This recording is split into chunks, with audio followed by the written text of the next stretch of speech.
Кога предавам екзегеза на учениците, на студентите, едно нештото што често го повторувам, а тоа е дека односот што треба да го имаме кон Словото на Бог треба да биде сериозен и одговорен. Зашто Словото на Бог е одговорна работа. И на тоа предупредува и самото Слово. Но за жал, многу пати христијаните и луѓето во светот се однесуваат неодговорно.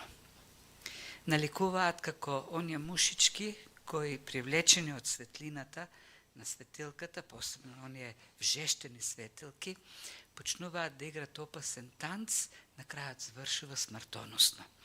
Се доближуваат до светилката и горат. Словото на Бог е спасоносно, меѓутоа Словото на Бог, како што му открива Бог на Еремија, е како оган, ама и како чекан, што крши карпи. Авторот на посланието до евреите го споредува Словото со двоостар меч, кој длабоко проникнува во човечкото битие и го разделува.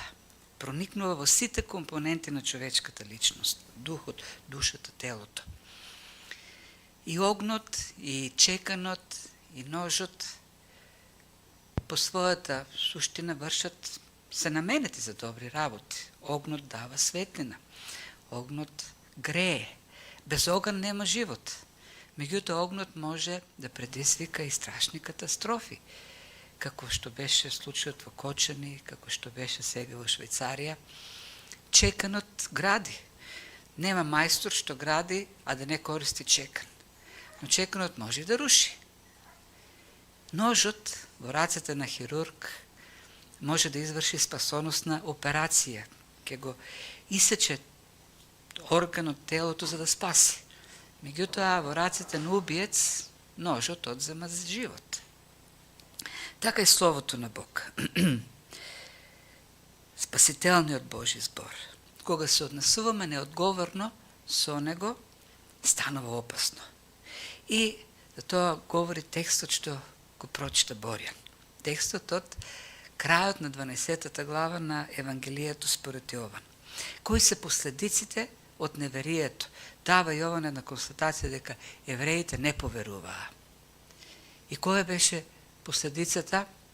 Нивните души или нивните срца, нивните умови се закоравија, стана нечувствителни за Словото на Бог. Очите им се заслепија, ушите им се запушија, за да не можат да се спасат.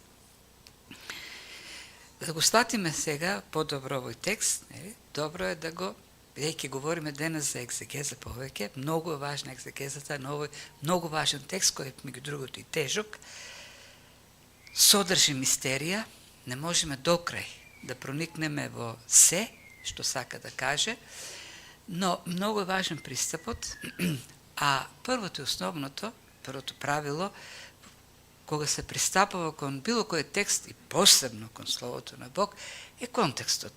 Зашто секој текст е во некаков контекст. Извлечеме го абстрахираме ли контекстот, тоаш веќе можеме на текстот да му дадеме какво сакаме значење. И тоа е неодговорниот пристап. Ова е запишано на крајот на ова 12 глава, која веќе нели повторив неколку пати, е премин меѓу првиот дел и вториот дел на Евангелието. Првиот дел, или така наречената прва книга на знаците, првите 11 глави, ги вклучуваат 7 чуда кои Христос ги изврши. Не се само 7, но и ова решава тие да ги вклучат, зашто се најрепрезентативни и ја отсликуваат личноста на Христос и неговата мисија, неговата служба. И тој прв дел, некои го нарекуваат јавната служба на Христос, зашто сите тие чуда беа јавно извршени и следеа некакви јавни проповеди. Словото што го говореше Христос во тој прв дел беше јавно, упатено кон Словото, кон толпите. Вториот дел на Евангелието од 13 па натаму е службата на Христос меѓу учениците. Тоа е книгата на славата, зашто е посветен или главната тема е крстот. Дојде часот, вели Христос, и тој заминува кон крстот. И во тој дел не гледаме јавна служба. Тоа е последниот јавен збор што ќе го искаже Господ Исус Христос во Евангелието. Следните глави, 13-та, 14-та, 15-та и 17-та и 16, нели, цел тој комплекс говори за поуките што Христос ги дава на учениците. Почнува со вечерата, пасхалната вечера и завршува со молитвата и потоа нели судскиот процес. Така да овој дел сега, што е крајот на 12-та глава, е една сумаризација или оценка на Јован за тој прв дел од книгата. Јавната служба на Христос и каков беше резултатот од таа јавна служба, нели, во Галилеја и во Јудеја и Ерусалим секако. И основниот заклучок е неверието. Се занимава со таа тема. Неверието. Од каде, поради што, зошто беше тоа неверие? Односот што тие го покажаа кон Словото на Христос, кон неговата служба. И последните зборови или последните реченици што Христос ги кажува во јавната проповед, која нели во контекстот на доаѓањето на елините за да го видат Христос во Витанија, во Ерусалим, нели после нели случката во Витанија, и последните зборови на Христос во таа негова јавна служба се: уште малку време е светлината со вас. Одете додека има светлина, за не ве опфати темнината. А кој оди по темнина, не знае каде оди. Додека имате светлината, верувајте во светлината, за да бидете синови на светлината. И штом го рече тоа Исус, се замина и се сокри од нив. И повеќе во ова Евангелие Христос нема да се појави пред толпите. Единствено, нели, на судските процеси, ама тоа ќе биде во Синедрионот, ќе биде во домот на Ирод, ќе биде во дворецот на Понти и Пилат, но не во јавност. Се тргна и си отиде. И следната реченица која следи после ова предупредување на Христос, светлината е со вас уште малку, примете ја, прифатете ја, е оваа констатација на Јован. Иако толку чудесни знаци беше направил пред нив, тие пак не веруваа во него. Тоа е воведот во овој дел кој, што кажав, е заклучок на таа служба на Христос во Ерусалим. Тоест во Јудеја и во Галилеја и Ерусалим. Нивниот одговор. И овдека Јован изразува зачуденост. Таа негова констатација вклучува таква зачуденост. Иако направи толку многу знаци. И тоа е голема една мистерија. Мистерија и конкретно за односот на евреите. Тоа е овдека ги има во предвид евреите. Зашто малку понатаму ми каже, но некои членови на Синедрионот поверуваа. Стана ученици, но се крија. Така, тој овдека го анализира односот на евреите. И навистина зачудува. И од стиховите што следат ќе видиме дека тој вклучува на по-долга историска епоха на односот на евреите кон Словото на Бог. Зашто и таа енигмата всушност, неразбирањето и во раната црква за односот на евреите кон Словото на Бог. Апостол Павле почувствува потреба 3 глави да напише во посланието до римјаните, кој чисто така теолошко и говори за спасението и тука да ги вклучи и евреите, да ја обясни таа енигма. Зашто никој друг народ ги немаше тие откровенија што ги има евреите, почнувајќи од она славно избавување од Египет. Морето Бог го раздели, 10 неволи прати во Египет. Потоа имаше таква теофанија во која што го даде законот, се тресеше планината, грмеше, светлина, облак се симна. Потоа 40 години беа на чудотворен начин згрижени од Бог. Потоа славно со чуда ја освојуваа ветената земја. Потоа дојдоа службите на пророците, посебно Илија и Елисеј. И на крајот кулминацијата на Божјото откровение во доаѓањето на Синот Божи. Зашто тој служеше меѓу јудеите. Тие ги гледаа чудата. Тие го слушаа Словото. И Јован заклучува, иако толку чуда изврши, тие не поверуваа. Христос кога дојде од Стариот Завет, ги подсетуваше на Словото, се повика на Мојсеј како сведок дека тој е ветениот Син Божи кој треба да биде пратен. Се повикуваше на пророштво од Стариот Завет. Јасно во делата и во зборовите ја покажа својата врска со Отецот дека се едно. И пак, вели Јован, не поверуваа. Таа мистерија, тој ја објаснува овдека, и јас ке се задржам само на она што тој го кажува. Не се обидува Јован овдека да ни понуди некоја доктрина за неверието, но ни кажува кои се последиците од односот на човекот кон Божјото Слово, од одговорниот или неодговорниот однос кон Словото на Бог. Новија стихови што следат, може да се изградат многу доктрини, и се изградени доктрини, во зависност од тоа која теолошка школа, е застапена, така и се градат тие доктрини. Јас не сум по теолошките школи. Мојата служба е тоа, да ги објаснувам, и тоа повеќе историјата или контекстот на создавање на тие теолошки школи. Секоја теолошка школа си има свој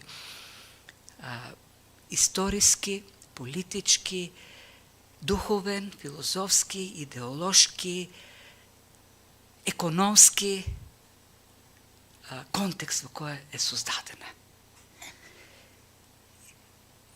И тоа е факт. Тоа го гледам и денес, продолжува создавањето на теолошки школи.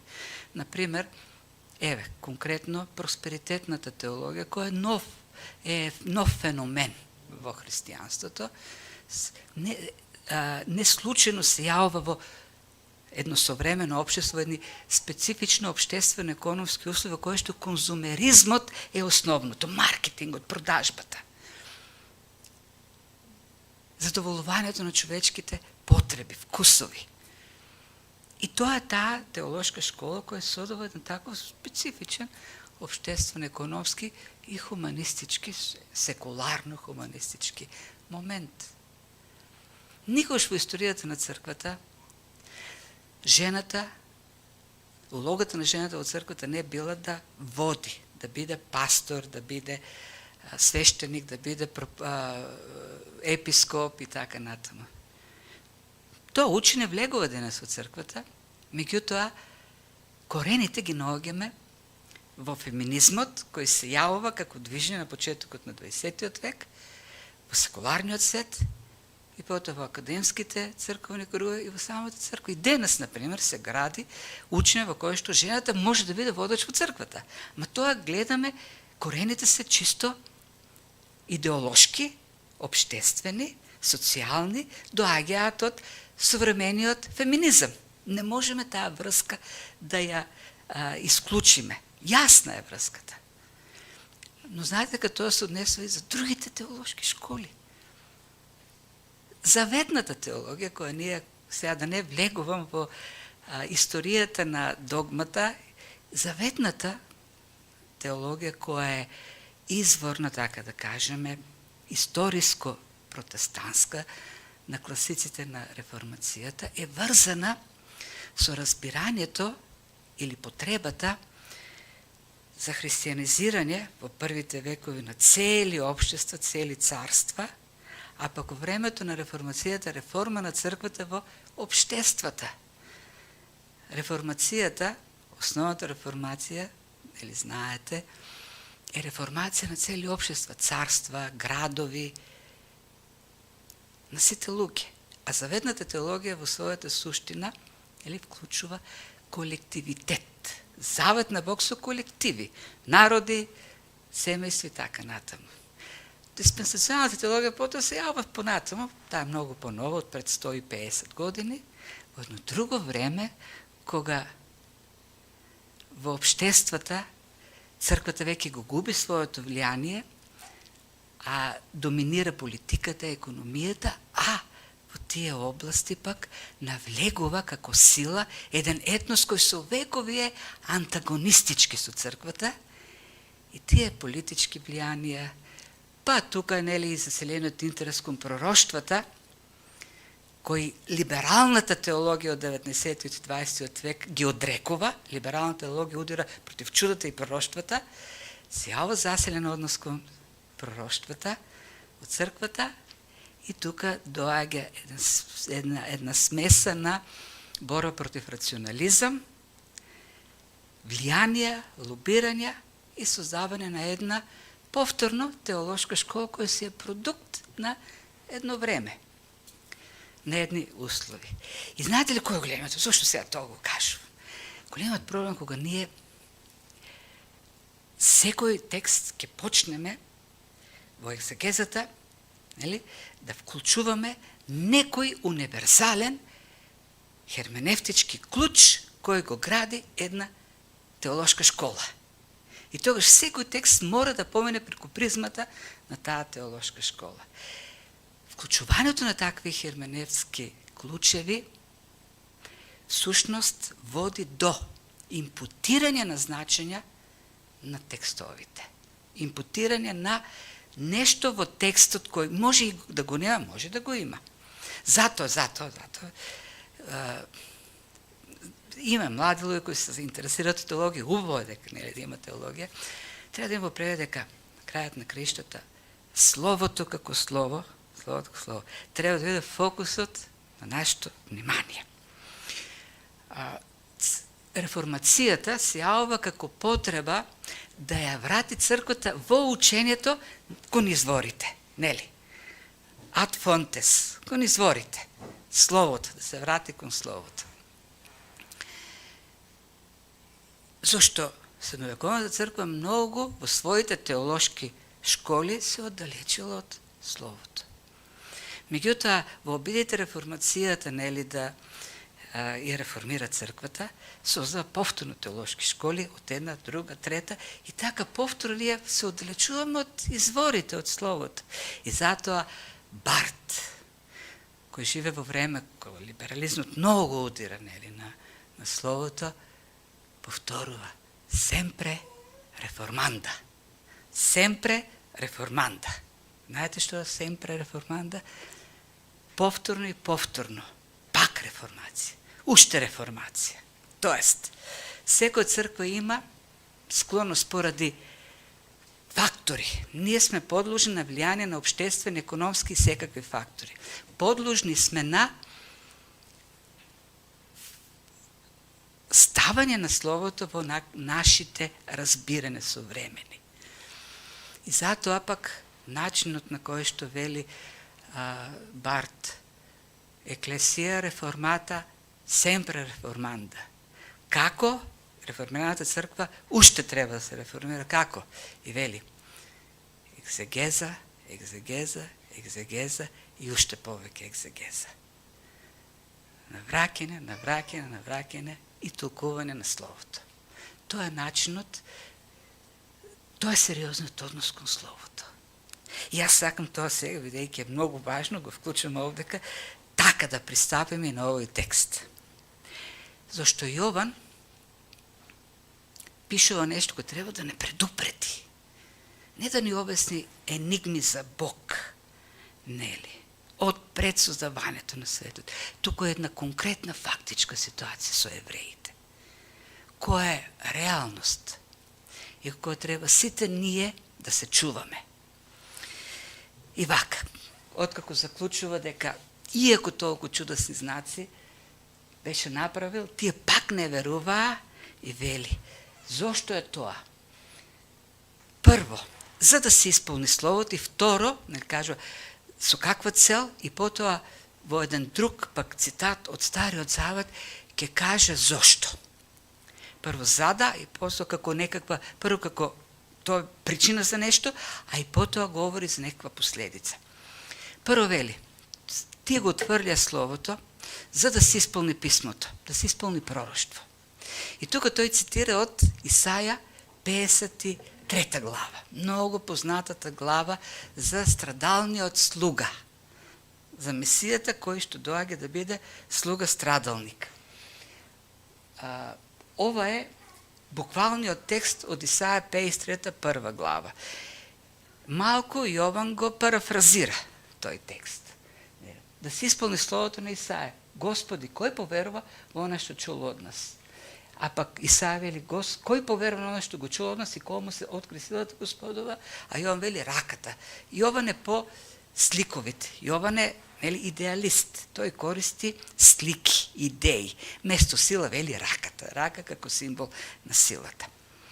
Таа песен, следните стихови веќе, 2, 3, 4, 5 понатамо, Исаја говори за Месијата кој е презрен, наранен, мачен заради нашите гревови, заради нашите престапи, отврлен. И вклучувајќи ги ова новите стихови, вели, неверието на евреите е пророкувано. Требаше да се случи за да се исполни службата на Христос, Месијата. Тој дојде да биде нашиот спасител. Тие го отфрлија за тој да заврши на крстот. Бидејќи тие не поверуваа, го распнаа на крстот. За таму ние да бидеме спасени. Нивните престапи, нивното неверие, нивното отфрлање и нашите греови го ставя на крстот за да биде нашиот спасител. Тоа е, вели, како прва причина. А потоа говори за нивните личните реакции на словото кој се проповеда и дава друг цитат овдека. Цитатот пак е од друго место од Исаја. Вели, ги ослепи нивните очи, ги скамени срцата нивни, за да не гледаат со очите и со срцето, да не разбираат, да не се обратат, за да ги излекувам.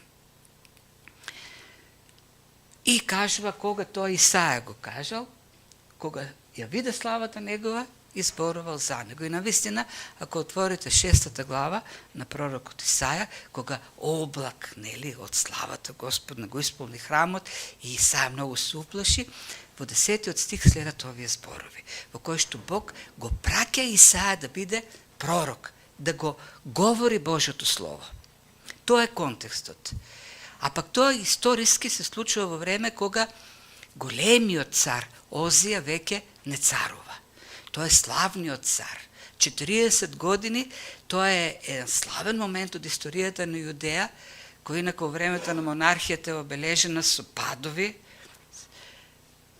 Царувањето на Озија ги враќа славните денови. И во воен поглед тој гради моќна армија, укрепува градови и во духовен поглед напредува во секој поглед Израел. Меѓутоа, што се случува на крајот на кога ќе остаре Озија, ќе се возгордее, ќе влезе во храмот за да служи, да принесе темјан, што е забрането, на чин на гордост. Тоа може свештеникот да го врши, не царот. И Бог го порази со лепра и тој абдицираше. И тоа е времето кога Бог го дава словото на Исаја.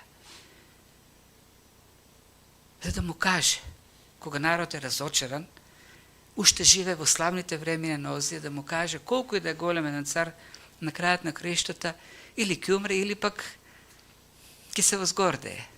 Само на Бог треба да се надевате. И кога му го кажува тоа, дека треба да служи, и вели, и ова се оригиналните сега зборови во 10 стих во Исаја. И не се добро преведени. Ако отворите, знам дека тука повеќето го преферираат англиската стандардна верзија, ESV, дека овдека се тоа напишано во императивна форма, во заповедна форма, во идно време. Тоест, вели, направи го срцето на овој народ, ти, Исаја, направи го срцето на овој народ закоравено. или како ушите негови затапи ги, очите негови затвори ги. Како нешто што треба тој да го изврши со народот. Како? Со тоа што ќе го проповедајќи го словото, тоа слово што тој го проповеда, ќе ги затвори ушите, ќе ги затапи, ќе го закорави срцето, ќе ги заслепи очите на луѓето. Словото што тој го проповеда. За да не поверуваат и да не се спасат. На крајот тоа е заклучокот. Сега, овдека Јован, земајќи го тој текст од Исаја, го представува пак во друго време и во друга глаголска форма, како факт што се случува нешто. Исаја кога отиде да проповеда, го проповедаше словото и ефектот на тоа слово ќе биде понатаму закоравување на немите срца. Истиот овој текст и Христос го употребува од Исаја 6:10 во неговата служба, например го користи во Матеј 13 глава, го користи Павле кога веќе на крајот ќе заврши во Рим во 28 глава во делата, во окови однесен во Рим, и ќе се соберат јудеи, ќе дојдат, старешни од синагогата, ќе го посетат и ќе го прашат: абе за тебе слушаме многу контраверзни работи, што е таа работа, сакаме од прва работа да слушнеме. И тој ќе го сподели Евангелието. И потоа пишува: едни поверуваа, други не поверуваа. И тогаш Павле, нели, кажува, ги употребува овие збори како реакција на словото што е кажано. И во сите овие случаеви, и овде кај Јован, и кај Христос во 13 глава Матеј, и во 28 дела се извршени дејства. Не се направи го тоа, туку словото веќе го извршило тоа во срцата на луѓето. Тоа е контекстот. Која е идејата? Што сака овдека да каже Јован? Да, тоа беше пророкувано дека така ќе се случи. Поради таа причина Христос ќе биде, нели, зашто ти нема да поверуваат и ќе го раснат. Но нешто друго овдека кажува, и тоа е предупредувањето што ни го дава текстот. Словото Господово има реципрочно дејство во срцето на човекот. Ако човекот поверува на тоа слово ќе донесе уште повеќе вера, уште повеќе го умекнува срцето, уште повеќе светлина ќе носи, уште повеќе ќе го прави способен, чувствителен на тоа слово. Ако човек го отврли словото уште повеќе го закорави срцето, уште повеќе ќе го заслепи, уште во поголема темнина ќе го прати. Тоа е причинско-последичната врска. Оно што одговара на словото на Бог, тоа слово ќе носи уште повеќе вера, уште повеќе јаснотија во животот, уште повеќе чувствителност.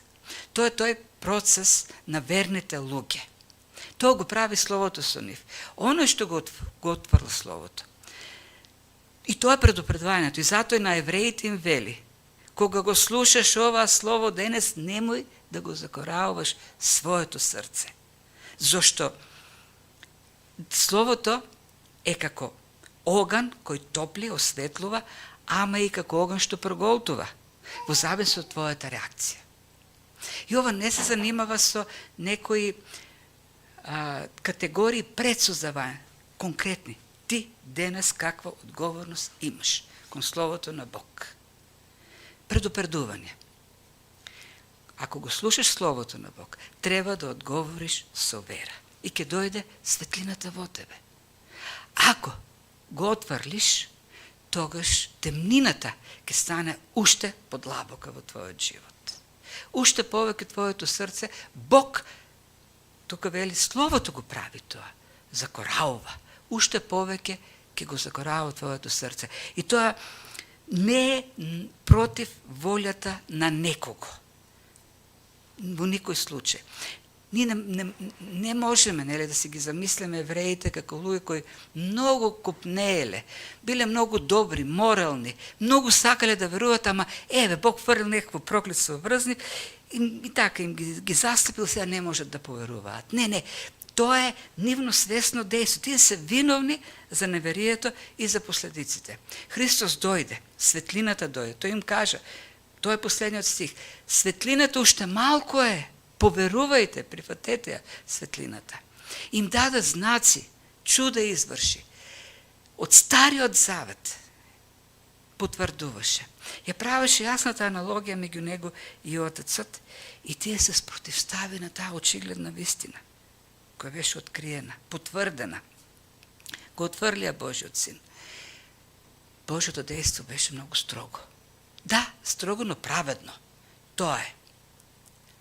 Или ќе го прифатиш Словото и ќе дојде во светлината, или ќе се закораваш повеќе, ќе западиш во повеќе, во темнина. Тоа се законитостите на Божиото Слово, тоа се духовните закони, кои што Јован овдека не ги представува. Затоа е важно да се одговори со вера на Словото на Бог. На крајот, ова глава ќе заврши со зборовите на Христос. Јас го говорам оно што Отецот ми го дава, неговите заповеди, неговото Слово, а неговото Слово или неговата заповед е живот вечен. Тоа е Словото на Бог, живот вечен.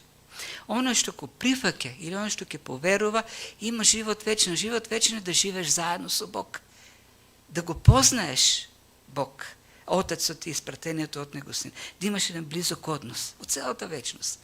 Отврлањето на Словото, на заповедта, непокорноста, неверието, води до што? До темнина. Од целата вечност. Темнина. Без Бог. Озакоравеност. Тоа се тие последици. Евреите беа поставени пред избор. Светлина и вечен живот или суд кој доаѓа со отврлањето. Те избраа суд. Иако очигледно беше се оно што го правеше Христос. Бог ги осуди луѓето на судот што сами го избраа.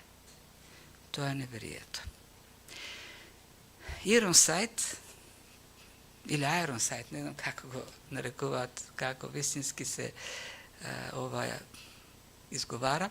Тоа е еден од најстакнатите, меѓу другото, диспенсационалисти во 20 век, кој многу го почитувам. Знаете ли, кога човек ги познава суштините на работите, ги знае вистините, а вистината ослободува и може да прифаќа и во се да бара, да го наоѓа доброто. Ironside е еден од најпознатите и тој најзаслужен да се расшири диспенсационализмот во Америка. Но еден од оние фундаменталисти кој го брани, нели, конзервативното христијанство од либерализмот во Америка.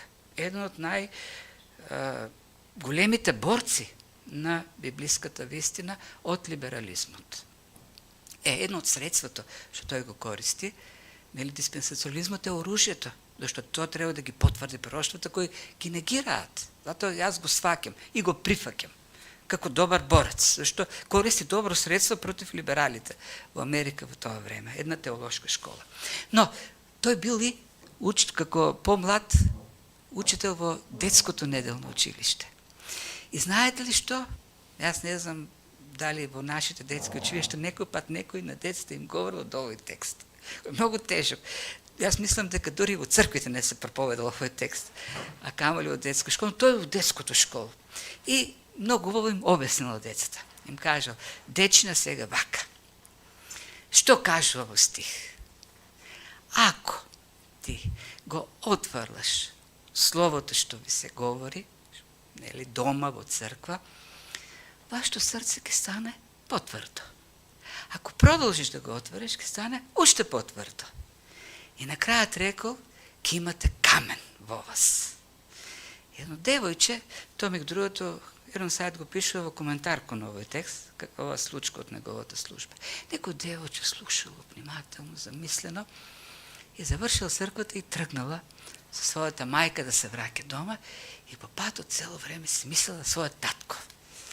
И се вратиле дома и како што е вообичаено во недела, го нашла низиниот татко како седи на фотелјата со весникот во рака, со лулата во уста, и девојчето отишло и го прашала: тате, ти имаш ли камен во тебе? И таткото се зачудил, што сега ова ме прашува. И девојчето рекло, чичкото во црква не рече, ако, нели, човек не го слуша Бог, не се интересира од него, тогаш срцето ќе му станува тврдо, па се потврдо, и крајот ќе стане камен. И на крајот во гревовите ќе отиде во пеколот. Дали твоето срце не е камен? Зашто јас сум многу загрижена. Човекот почнал да се замислува и знаете што? Според сведоштвото на Ирonside, се покајал и повеќе не пропуштил служба. Тоа е предупредувањето. Знаете ли, кога ќе затвориме Библијата, ќе заборавиме на дружењата, на молитвата, што се случува? Се закоравува повеќе и повеќе, повеќе и повеќе, го нема Словото. Светот не храни и срцето станува повеќе камен и камен, нечувствително. Знаете, јас познам луѓе кои се родиле во црква, живееле, растеле и на стари години напуштале црквата. Тоа се мистерии, јас не можам, да, има, нели, доктрини кои што ги објаснуваат тие работи. Наистина мистерија, полека неговото срце почне да става. Не, тука не се постава прашањето бил ли спасен, дали бил спасен, така. Не, гледаме фактички состојби. Што се случува со тие луѓе. Затоа нема играчка со Словото на Бог. Нема играчка со Библијата. Ја затвориме ли Библијата? Ние го затвараме устата на Бог. И веќе не ни говори Словото. Почнува друг да ни говори. А веќе и Борен да се убеди дека не постои вакуум. Дури ни во Вселената се нешто го пополнува вакуумот.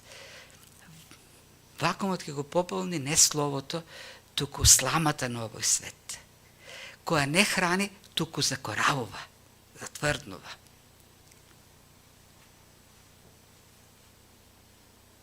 Кога ќе го чуете Словото, да не си ги закоравите срцата. И така, тоа е коментарот на Јован. Вели, тие го отврдија Словото и Словото ги закорави нивните срца. И повеќе историски тоа го гледаме како се повеќе. Тоа закоравување доаѓа и на крајот тие станаа камен. Но има исклучок и пак не е во позитивен контекст даден тој исклучок, но и од началниците, и тука и мисля на Синедрионот, тие кои што најмногу се свртеа против него, меѓу нив имаше некои што поверуваа, тоест мнозина, не некои. Но заради фарисеите не признаваа да не бидат исклучени од синагогата. Зошто? Бидејќи им беше помила човечката слава, отколку славата Божја. Тука е сигурно Јосиф од Ариматеја. Понатаму кога Христос ќе биде раснат, нели? Во 19 глава ќе биде спомнат Никодим и Јосиф од Ариматеја кои нели ќе сакат да го земат телото на Христос. И пишува за Јосиф од Ариматеја дека беше од тајните ученици на Христос, дека беше ученик, ама криеше од Синедрионот. А пак за Никодим не кажува дека се криел, меѓутоа додава кој што ноќе во темното дојде кај Христос. Повтор, нели, од 3 глава повторува. Јован овдека не кажува дали тие, нели, зборот поверува исклучува сомнеш дека тие не биле вистински верници. Не, тие се верници, поверуваа. Тоа е зборот што Јован го говори за човек кој ќе поверува. Меѓутоа, тие не беа, ја крија својата вера, така да кажеме, од страв, што како ќе се однесува кон нив остатокот на власта во Ерусалим. Има и други такви случаеви во Словото. Например, кога го излекува слепородениот човек, родителите, плашејќи се да не бидат исклучени, исти зборови од синагогата, рекоа, па ние ништо не знаеме за него, што се случило, како се случило. Го ставија својот син во немилост на судот на Синедрионот, не застана негова страна. Иако очигледно чудо се случи. Таму и рекоа, ние ништо не знаеме, он е доволно голем, не го прашајте го. Зошто? Зошто се плашеа, додава Јован, да не бидат исфрлени од синагогата. А тоа значи исфрлени од општеството, нема за нив работа, бизнис.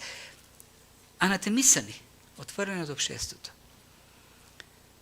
Па и во времето на Израел, на Илија, кога било многу страшно да се биде Божи пророк, да се биде посветен на Јахве, и кога сите ги бакнаа статуите на Ваал, пишува дека 7.000 го охрабри Бог на Илија, му рече, не 7.000 има кои не се поклонија пред Ваал.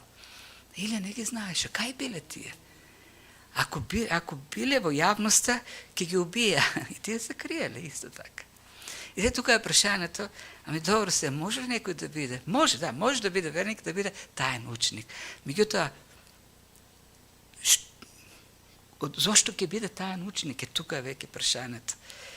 Во нас има вродено, и тоа е дел од старата природа, копнеш да добиеме одобрение од светот, да бидеме прифатени од светот, светот кој е непријател на Бог. Светот не прифаќа како пријател ако сме пријатели на Бог. И така тоа е искушението во нас, непостојано искушение да ја криеме нашата вера од светот, во школо, на работа, во соседството, насекаде, за да бидеме одобрени, да немаме проблеми со светот. Но тоа е копнежот на старата природа. Не е копнежот на христијанот, на новата природа. Кој е копнежот на новата природа? Ами да каже за Христос. Да објави спасение, она што се случило во Него. И тоа е пак во нас борбата. Не.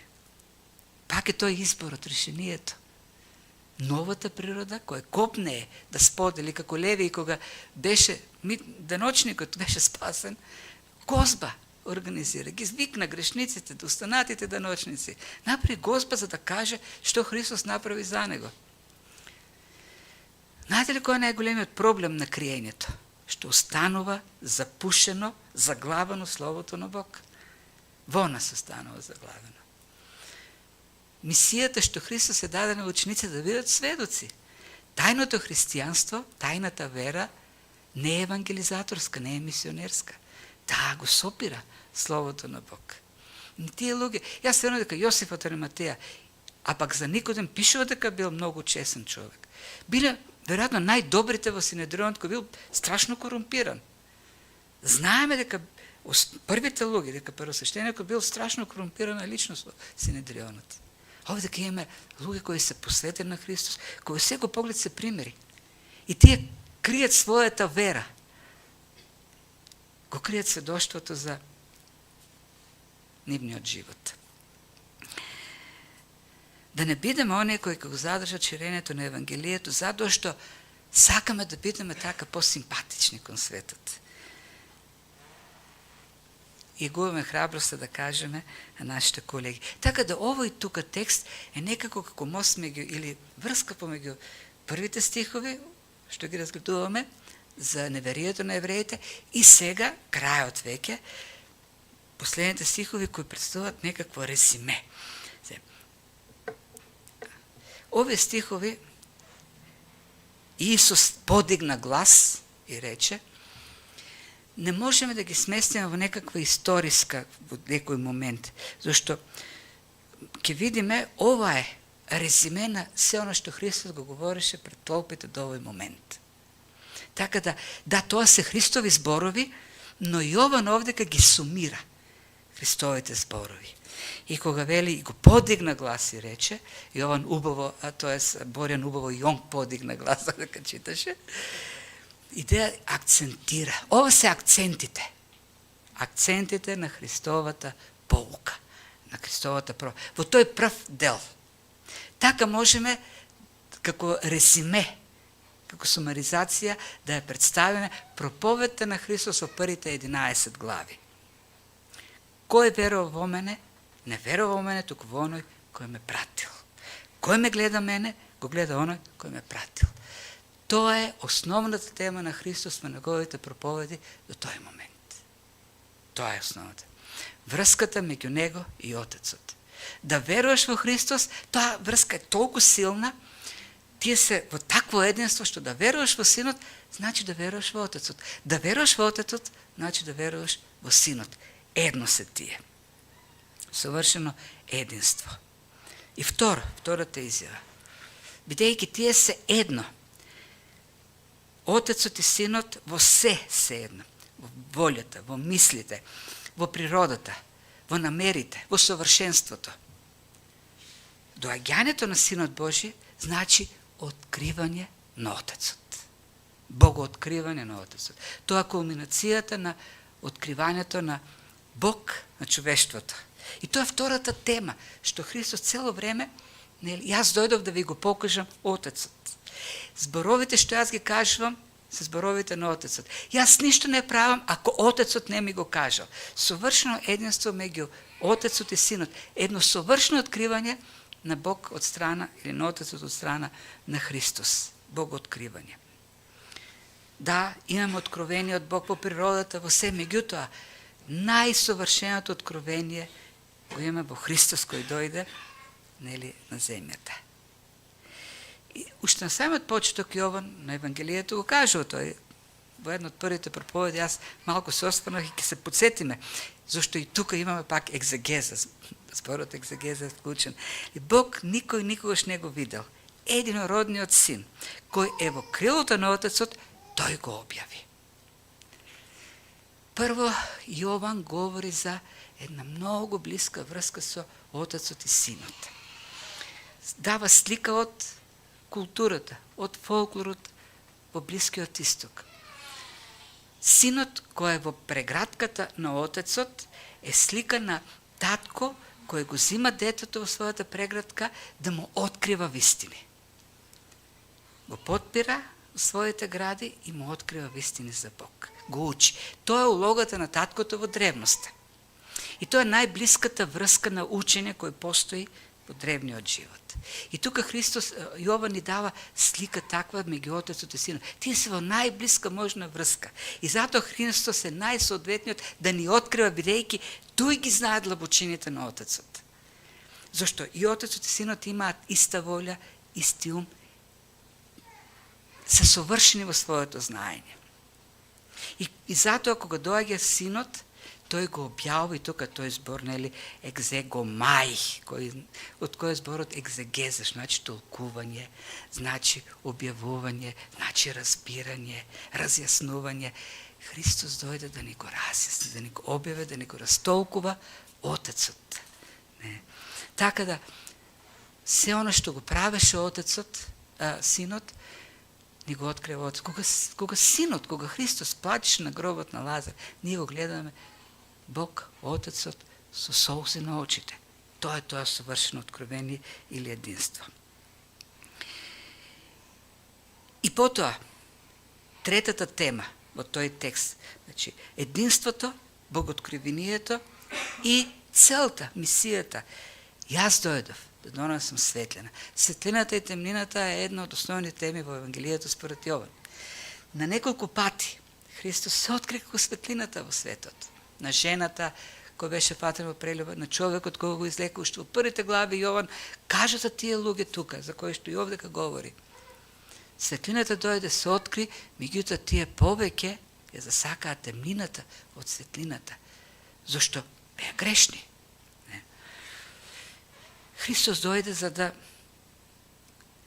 како светлина, да го осветли срцето на човекот, да ја види, не само да го открие Бог, туку да ја открие природата на човекот, неговата грешност и неговата потреба од спасение. И на самиот почеток тој рече, во третата глава, разговорот со Никодим, дека тој дојде не да го суди светот, но да го спаси. Секој што верува од него, да не биде, да не погине, да има вечен живот. И одека ги повторува овие зборови, Христос, јас не дојдов да судам, дојдов да спасам, да го објавам Отецот, да го осветлам човекот, да донесам светлина и во таа светлина човекот да ја види потребата од спасение и да ме повара мене за спасител. Тоа е месијата заради кој што Христос вели јас дојдам. Меѓутоа, тоа не значи дека нема суд. Сега, на што се гради судот? Ако некој ја отвори светлината, ќе има темнина. Тоа е судот. Словото е тоа што ќе го суди во последниот ден. Го отврлате Словото, Словото ќе ве осуди. И отврлате светлината, ќе се останете во темнината. И уште во подлабока и подлабока светлина, темнина ќе тонете. И ќе останете во крајната темнина во целата вечност. Тоа е учењето што ни го кажува овдека Јован. Односот што треба да го имаме кон Словото на Бог.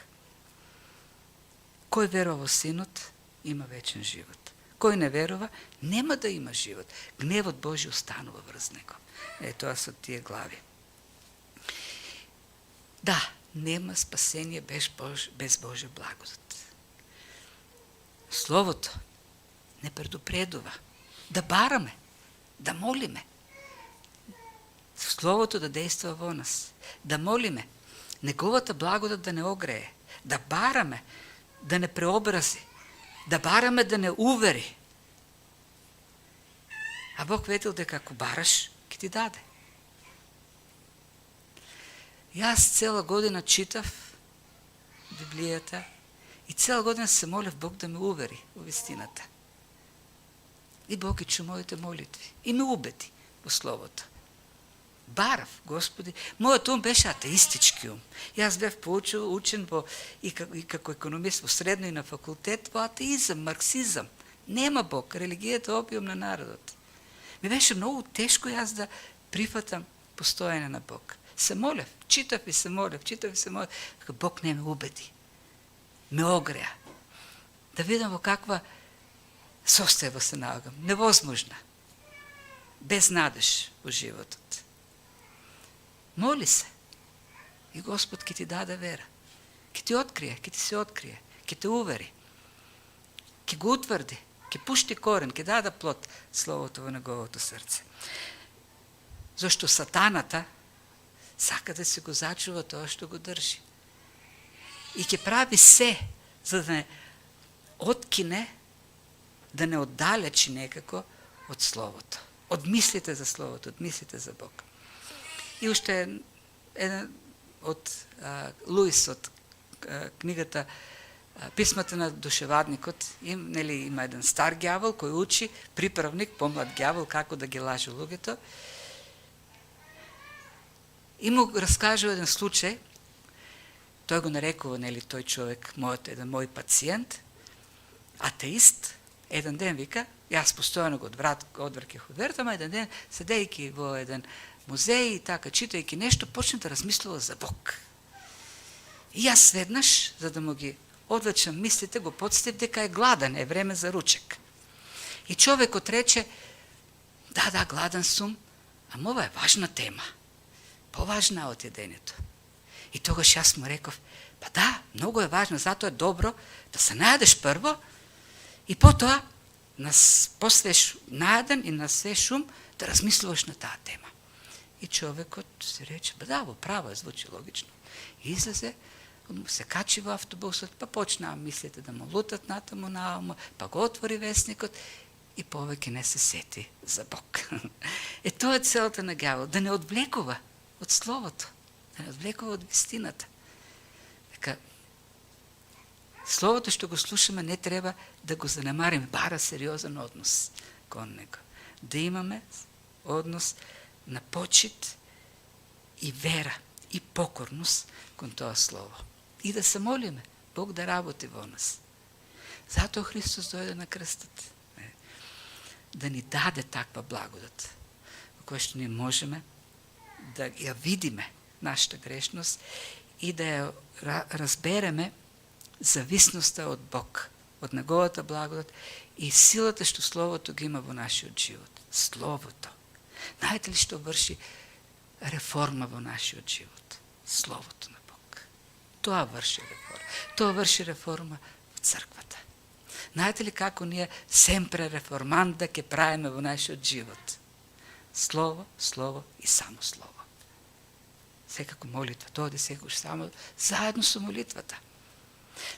Да, читајте теолошки книги. Добро, ќе се надокрајате во знаењето, но тие нема да вршат реформација во животот. Словото е тоа што ќе врши реформација. Тоа ќе ве преобразува. Тоа ќе ви дава живот. Тоа ќе го прави вашето срце меко, чувствително за Бог. Христос дојде на крстот таму да се покаже неговата слава, кулминацијата на неговата слава, кулминацијата на неговата љубов, да не го даде спасението. Се должиме на неговата жртва на крстот. Само таму имаме спасение. И ако ние во покорност, понизност, послушност го бараме Бог да ни се открие, Той ќе не доведе до крстот. Нема да не доведе до скапа кола, до голема куќа, до многу пари, до крстот ќе не донесе. Кај што ќе треба да клекнеме, да се поклониме, да се покаеме на крстот. Таму не носи Словото на Бог. И денес ќе се подсетиме на таа жртва, зашто ќе земеме Господна трпеза, да се подсетуваме. Бог ни ја даде, Христос ни ја даде таа заповед. Да ја вршиме, да се подсетуваме. Зашто имаме потреба да се подсетуваме? Забораваме. И затоа треба и Словото да го отвараме, зашто забораваме. Склони сме да заборавиме. И светот ја користи таа заборавливост да наполни со ѓубре, светско ѓубре во срцата. Да се подсетуваме секојдневно, не само денес, на кого должиме се што имаме. И тука денес сме, бидејќи Христос умре за нас и бидејќи ни даде благодат да станеме и вера да дојдеме и да се собереме во Неговото име и да му се поклониме на таа Негова жртва. Се молиме Господ повторно преку Светиот Дух и Словото што го читавме, што го разгадувавме, да работи во нас, да надоближи уште повеќе до Него и во смиреност да пристапиме кон овој чин. Да се молиме. Татко Небесен, ние те благодариме за тоа Слово што ти ни го откриваш, кое е толку едноставно. Едноставно само бара вера од нас. И тоа е нашата одговорност, да бараме од тебе, да не дадеш уште повеќе вера, уште повеќе благодат, уште повеќе чувствителност. А ти, Господи, кој си семокен и полн со љубов, наш татко, ни даваш во изобилство се што ни треба. Затоа се молиме, татко, откривај ни се. И прави го живо ова Слово во нас. Се молам за оние кои има такви што не те познаваат. Нека да дојдат понизно пред тебе и да побараат помош во нивното неверие, да им дадеш вера. Да им дадеш откровение преку Духот. Откровение за Твоето Слово, за нивната грешност. Откровение за немоките, за потребата единствено на тебе да се надеваат и единствено во Твоята жртва да веруваат за спасение. Се молиме, Господи, и нас подсети на таа Твоја значена жртва, да ја почувствуваме, да искусиме подлабоко и нашата благодарност на нов начин, на свеж начин да биде упатена кон тебе. Се каеме, Господи, се покојуваме сите гревови што сме ги извршиле, очистине, осветине и нека Светиот Дух во нас не исполни, не обнови, не освежи. Во Христовото име се молиме